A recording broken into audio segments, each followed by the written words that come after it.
Erik Olin Wright, How to be an Anti-Capitalist in the 21st Century.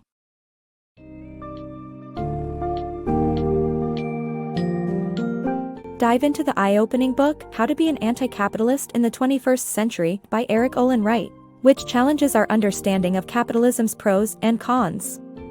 The book highlights the successes and the deeply rooted issues within capitalism, such as poverty, economic inequality, and environmental destruction, that continue to affect millions of lives. Gain a clearer understanding of the different perspectives on capitalism, including the classical Marxism viewpoint and the moral arguments against it. This summary will guide you through the complex, multifaceted aspects of anti-capitalist politics, exploring the role of moral values and identities and introducing you to the concept of democratic socialism as a viable alternative.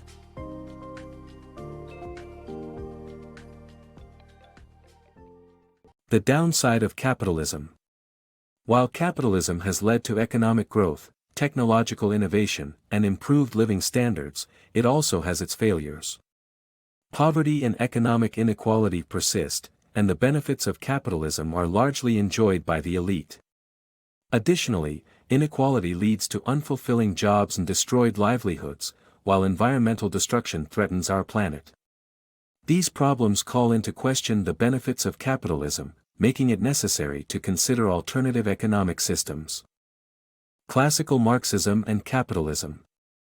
Classical Marxism offers a different approach to anti-capitalist criticism by focusing on workers' class interests instead of moral values. Poverty and inequality are often considered social problems that arise from our capitalist economic system. However, classical Marxism offers a different approach to the opposition to capitalism, arguing that it should be based on workers' class interests rather than moral values.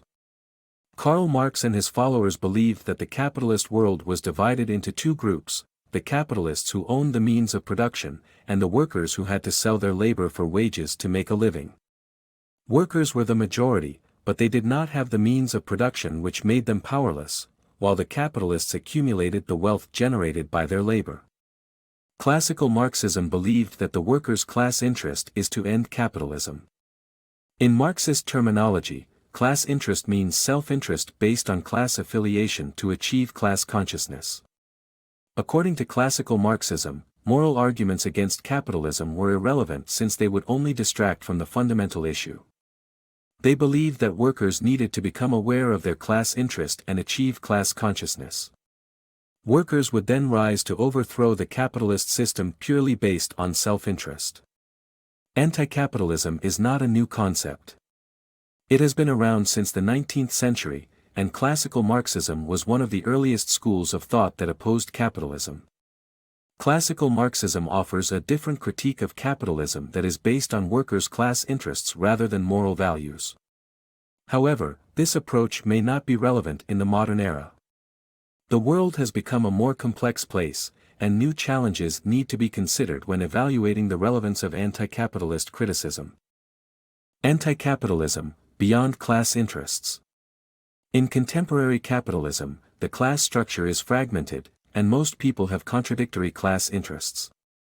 As a result, appealing to their class interests alone is not enough to promote the cause of anti-capitalism. For instance, a highly educated professional may enjoy a good salary but long working hours, thus experiencing a mixture of class interests for and against capitalism. Therefore, to convince people to get off the fence, anti-capitalists need to find something else to motivate them. It means that anti-capitalists cannot rely solely on appealing to class interests to be successful in the current era. The role of values and identities in political activism. People are motivated by their moral values and identities in addition to economic self-interests. Anti-capitalists must consider these factors in their activism, as individuals have multifaceted identities that include various social justice issues beyond economic justice. Morality and intersectionality in anti-capitalism. The politics of anti-capitalism go beyond class interests and involve values, identities, and their intersections. People's overall self-interests are multifaceted, and so is the contemporary capitalist class structure. To make this complexity more manageable, we can appeal to moral values, connect anti-capitalist politics to people's diverse identities, and uncover value-based alignments and intersections. This approach helps link anti-capitalist politics with anti-racist politics and underscores the importance of clarity about our values. Anti-capitalist politics are not just about class interests, they involve values, identities, and their intersections. Class interests do not even capture the full extent of people's overall self-interests. People have all sorts of other interests related to their race, gender, and other aspects of their identities. Contemporary capitalism has a fragmented class structure since class interests themselves are multifaceted and contradictory. The complications that arise from interests, values, identities, and class are the realities of people's complexity in the world we live in. However, appealing to moral values helps to make progressive politics more accessible and inclusive. A black person living in the U.S., for example, has many identities aside from being black, such as a jazz lover, book reader, father, New Yorker, and more. Different aspects of his identity come to the fore in particular contexts. However, his identity as a black person comes first and foremost due to the societal context of racism, placing a greater emphasis on his interests in racial justice issues than his interests in economic issues as a worker. Racial and economic justice issues can often intersect, such as black people facing discrimination in the workplace. By recognizing these intersections, anti-racist and anti-capitalist politics can be linked together. Bedrock values that emphasize equality and fairness and their role in anti-capitalist politics are critical. In contemporary society, the politics of anti-capitalism must be complicated, but not overwhelmingly so. By appealing to moral values, anti-capitalist politics can connect to the diverse identities and interests of people. Value-based alignments and intersections create links between anti-racist politics and anti-capitalist struggles. Clarity about our values is necessary to carry out this crucial task for anti-capitalists today. The moral bedrock of anti-capitalism. In this book, the author argues that if we want to mount a moral argument against capitalism, we need a normative foundation based on core values to judge the current system and its possible alternatives. The author proposes three pairs of values: equality/fairness, democracy/freedom, and community/solidarity, which together form the moral bedrock for anti-capitalist politics.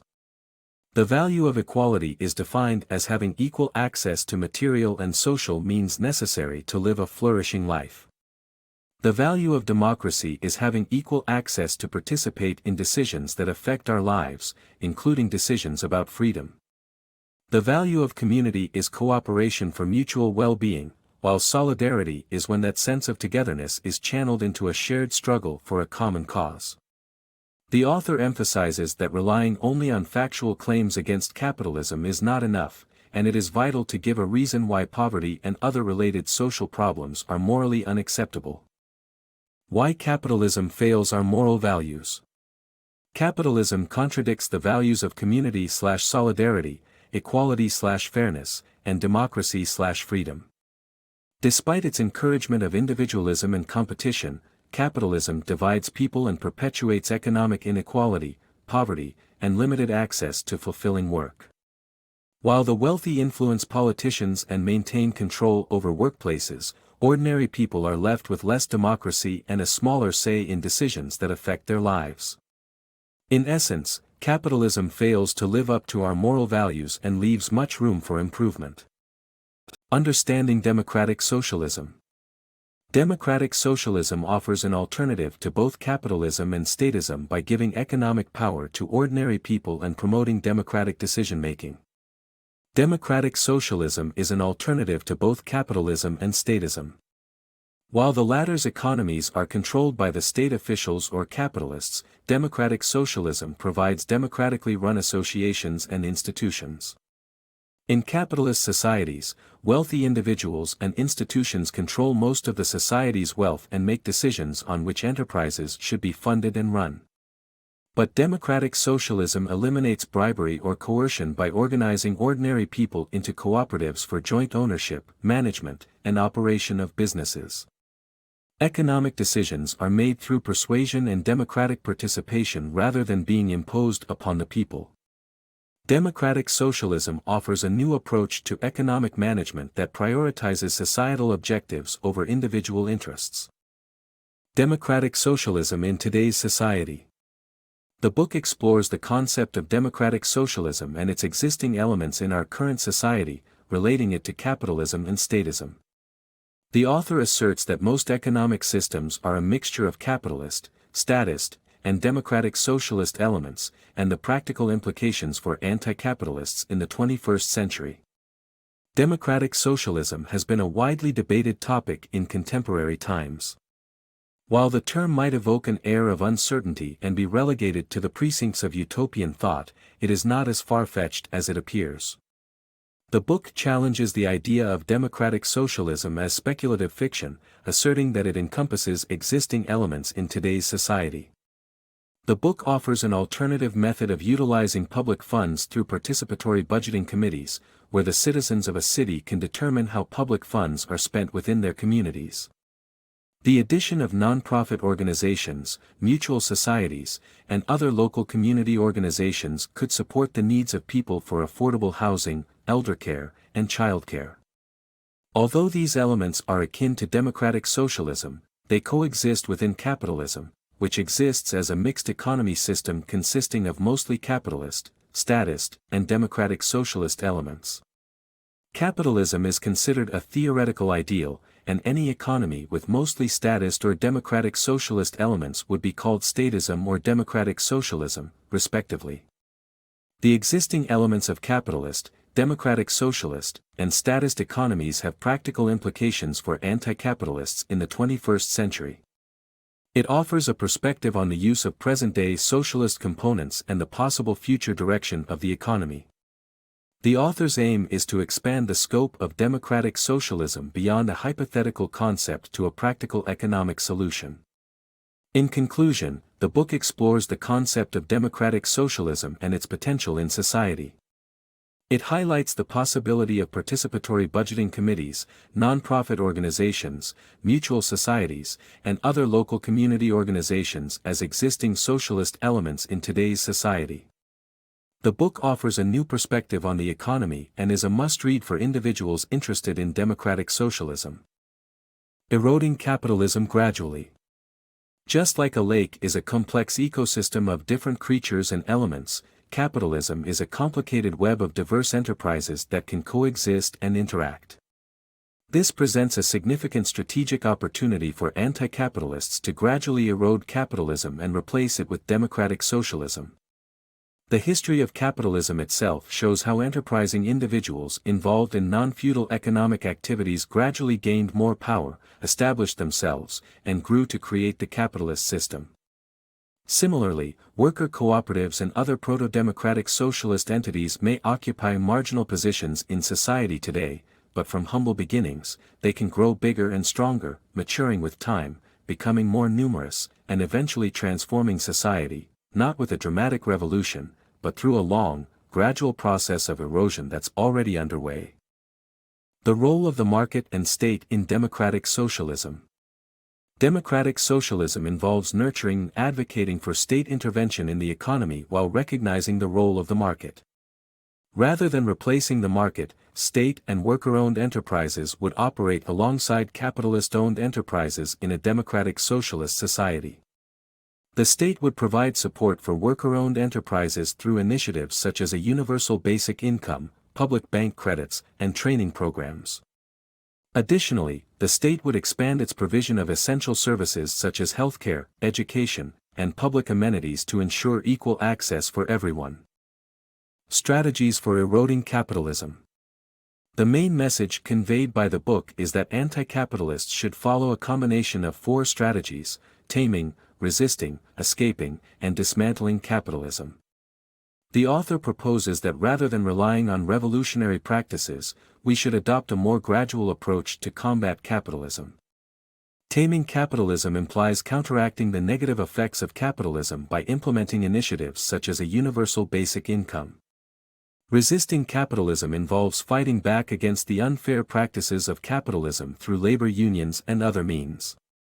By escaping capitalism, alternatives to doing things in a more socialist way can be found. Finally, dismantling capitalism refers to gradually substituting capitalist norms with non-capitalist ones. In conclusion, these strategies work together to whittle away capitalism, leading to an improved economic system and a more democratic socialist future.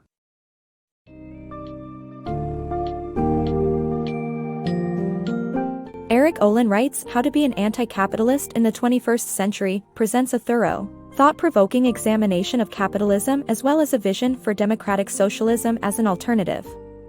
The book invites readers to look beyond class interests and recognize the importance of moral values and identities in understanding anti-capitalist politics. By breaking down the complexities of our modern capitalist society and offering a grounded, values-based foundation for an alternative in democratic socialism, the book equips readers with the knowledge and tools to engage in meaningful conversations and actions towards a more fair and equitable world.